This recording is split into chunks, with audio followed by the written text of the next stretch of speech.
Hi friends, ఎలా ఉన్నారు? బాగున్నారా? అందరూ బాగున్నారు అనుకుంటున్నాను. మరి ఈరోజు దేవుని వాగ్దానంతో నేను మీ ముందుకు వచ్చాను. ఈరోజు దేవుని వాగ్దానము ఇర్మియా గ్రంథము 1వ అధ్యాయము 18వ వచనం. ఈ దేశమంతటిలో నీవెక్కడికి పోయినను ప్రాకారం గల పట్టణముగాను ఇనుప స్తంభముగాను ఎత్తడి గోడలుగాను నీవు ఉండినట్లు ఈ దినమున నిన్ను నియమించి ఉన్నాను. మరి ఫ్రెండ్స్, ఈరోజు దేవుని వాగ్దానము. ఈరోజు దేవుని వాగ్దానం ద్వారా మరి దేవుడు ఏం చదివిస్తున్నాడంటే, ఈ దేశం అంతటిలో నీవెక్కడికి పోయినను. మరి దేవుని మాటలు ధ్యానిస్తూ ఉంటే మరి ఈ దేశం అంతటిలో నీవెక్కడికి పోయినను.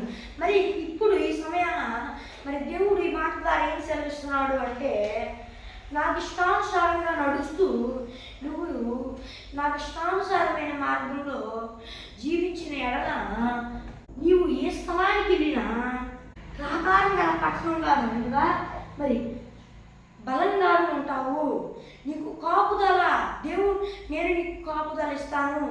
నాకు ఇష్టానుసారంగా బ్రతుకుతూ నా మార్గంలో ఉన్న ఎడల నీవు ఏ స్థలానికి వెళ్ళినా, అది మరణ ఛాయల లోయ అయినా, అలాగే ఇంకా ఎలాంటి సింహాల లోయ అయినా, ఇంకా ఎలాంటి లోయలోకి వెళ్ళినా, ఎలాంటి అగాధ చవరలోకి వెళ్ళినా, నువ్వు ఎలాంటి స్థలాల్లోకి వెళ్ళినా నేను నీకు తోడై ఉండి నీ ప్రాకారం గల పట్టణంగా అనగా మరి నేను నీకు కాపుదలను అనుగ్రహించి, ప్రాకారం అంటే కాపుదల, ఆ కాపుదలను నీకు అనుగ్రహించి నిన్ను కాపాడుతాను అని మరి దేవుడు సెలవిస్తున్నాడు ఫ్రెండ్స్. మరి అలాగే దేవుడు ఏం సెలవిస్తున్నాడు అంటే, ఇనుప స్తంభం కాదు ఇత్తడి గోడలుగాను ఉంటావు. మరి ఇనుప స్తంభం చూసుకున్నట్లయితే ఎలా ఉంటుంది అనేది మనం చూసుకున్నట్లయితే, ఇనుప స్తంభం అనేది చాలా స్ట్రాంగ్గా ఉండేది, చాలా బరువు కూడా పోయలేవు అనమాట. అలా ఉండేది అనమాట ఇనుప స్తంభం. అట్లా దేవుడు ఉంచుతానంటున్నాడు, అలా నిలబెడతానంటున్నాడు. మరి మీరు ఎలాంటి పొజిషన్లో ఉన్నా, మీరు ఎలాంటి స్థితిలో ఉన్నా మరి దేవుడు మీకు కృప చూపిస్తానంటున్నాడు. మీరు ఏదైనా పని చేస్తున్నారా, ఆ పనిలో మిమ్మల్ని ఆశీర్వదిస్తానంటున్నాడు. మరి ఇనుప స్తంభంగా మిమ్మల్ని నిలబెడతానంటున్నాడు. ఇనుప స్తంభం అంటే మరి ఎంతో ముఖ్యమైనది. మీరు ఉంటేనే ఆ పని అయ్యే అంత కృపని మీకు ఇస్తానంటున్నాడు, మిమ్మల్ని హెచ్చిస్తానంటున్నాడు. ఇంకా ఆ పని కంటే ఎక్కువగా గొప్ప పనిని మీకు అనుగ్రహించి కృప చూపిస్తానని కూడా మరి దేవుడు మీతో సెలవిస్తున్నాడు. అలాగే ఇత్తడి గోడలు కానీ, మరి ఇత్తడి గోడలు ఎలా ఉంటాయి అనేది మీకు తెలుసు కదా. చాలా స్ట్రాంగ్గా ఉంటాయి, బలంగా ఉంటాయి. చాలా కష్టం కూల్చడం, మరి వాటిని ఎంతో ఇబ్బంది పడాలి, ఎంతో కష్టం ఉండిద్ది. అట్లాంటి ఇత్తడి గోడలుగా మిమ్మల్ని ఉంచుతానంటున్నాడు. మరి అంత బలంగా మిమ్మల్ని ఉంచుతానంటున్నాడు. మరి మీరు ఎలాంటి పరిస్థితుల్లో ఉన్నా భయపడలాగండి. బలం అంటే మరి ధనం విషయంలో, అట్లానే స్థితిగతుల విషయంలో, అలాగే మరి శక్తి విషయంలో, ఈ విషయంలోనే అనుకుంటూ ఉంటారు చాలామంది. అంటే ఈ విషయంలో కాదా అని అనుకోకండి, ఈ విషయంలోనూ. అలాగే ఎందుకంటే ముఖ్యంగా దేవుడు ఒక విషయంలో చదివిస్తున్నాడు. అదేంటంటే ఆత్మీయత విషయంలో, నాకు ఇష్టానుసారంగా బ్రతికే విషయంలో ఇత్తడి గోడలుగా మిమ్మల్ని ఉంచుతాను. నాకు ఇష్టానుసారంగా మీరు బ్రతికేటట్లు చేస్తాను. మీరు నా నుండి వేరు లేకుండా ఉండేటట్లు అంత శక్తివంతంగా మిమ్మల్ని ఇత్తడి గోడలుగా మిమ్మల్ని చేస్తాను. మీరు సాతాడి మాటలకి లొంగిపోకుండా ఉండే ఇత్తడి గోడలుగా మిమ్మల్ని చేస్తాను అని మరి దేవుడు సెలవిస్తున్నాడు. మరి మీరు ఎలాంటి పరిస్థితిలో ఉన్నా భయపడవాకండి. దేవుడు మీకు అంత గొప్ప ఆశీర్వాదాన్ని ఇస్తున్నానని, మిమ్మల్ని నియమిస్తున్నానని సెలవిచ్చాడు. మరి అయితే దేవుడి మాట విన్నాను కదా, అయితే మరి దేవుడు ప్రత్యేకంగా ఒక మాట సెలవిస్తున్నాడు. అయితే నువ్వు ఎక్కడికి పోయినను అని దేవుడు చెప్పలా.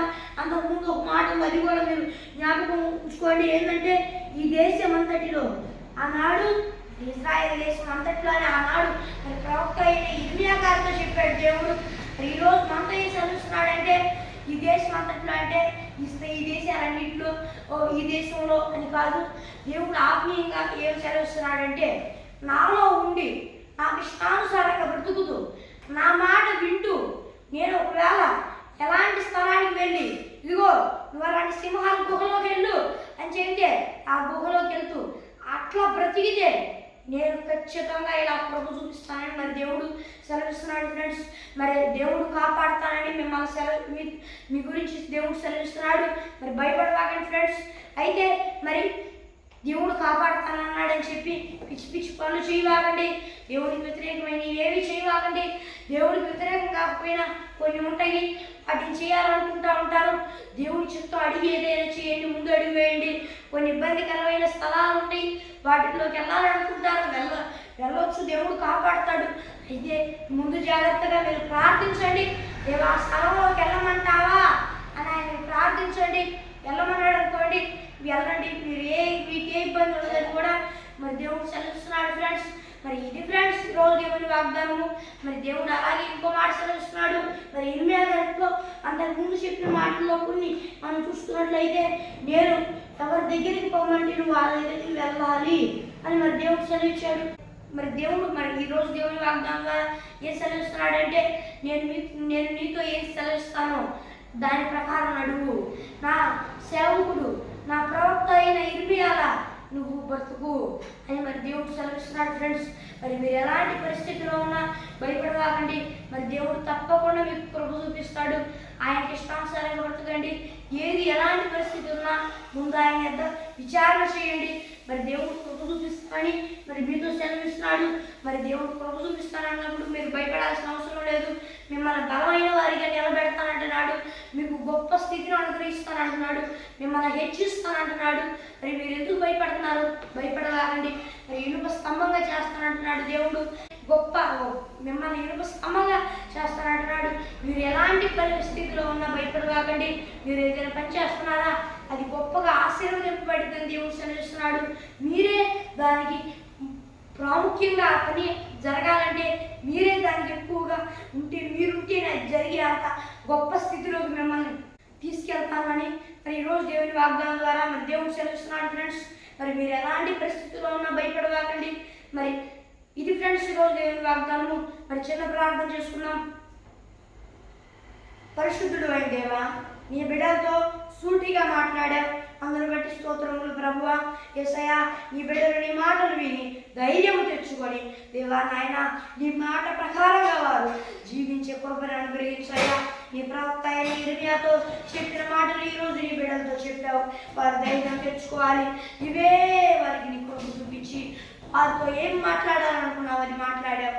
వారు అది నీ మాటను గ్రహించి వినిన వారి దేవా సంతోషంగా నీ మాటను అంగీకరించే భాగ్యాన్ని వారికి దయచేయమని వేడుకుంటూ దేవా నాయన ఈ వాగ్దానం చూస్తున్న వారు అలాగే దేవా ఈ భూలోకంలో ఉన్న వారందరూ నిన్ను నమ్ముకొని దేవా నాయన మారు మనసు పశ్చాత్తాపం పొందుకొని బాప్తీసం తీసుకొని దేవా నాయన రక్షణ పొందుకోవాలయ్యా. ఎవరైనా రక్షణ పొందుకున్నా దేవా నాయన దారి తప్పితే మరలా మారు మనసు పశ్చాత్తాపం పొందాలి దేవా. మరి దేవా చాలా మంది బాప్తీసాలు తీసుకుంటున్నారు, మారు మనసు పశ్చాత్తాపాలు లేకుండా ఎలా పడితే అలా జీవిస్తున్నారు.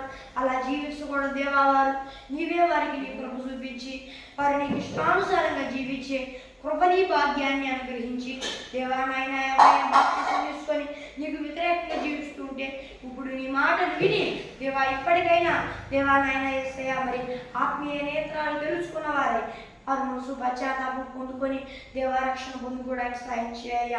యేసు నామమున అడుగుచున్నాను నా ప్రియ పరలోకమందున నా పరమ తండ్రి, ఆమేన్.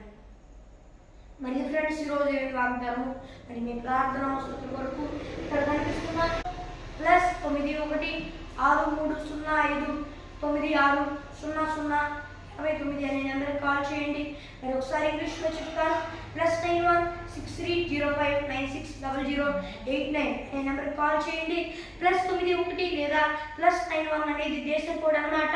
మరి ఈ భారతదేశంలో ఉన్న ఎవ్వరూ కూడా మరి ఆ కోడ్ నొక్కవాకండి. నొక్కితే కొన్నిసార్లు కన్ఫ్యూజన్గా కాల్ రాదు.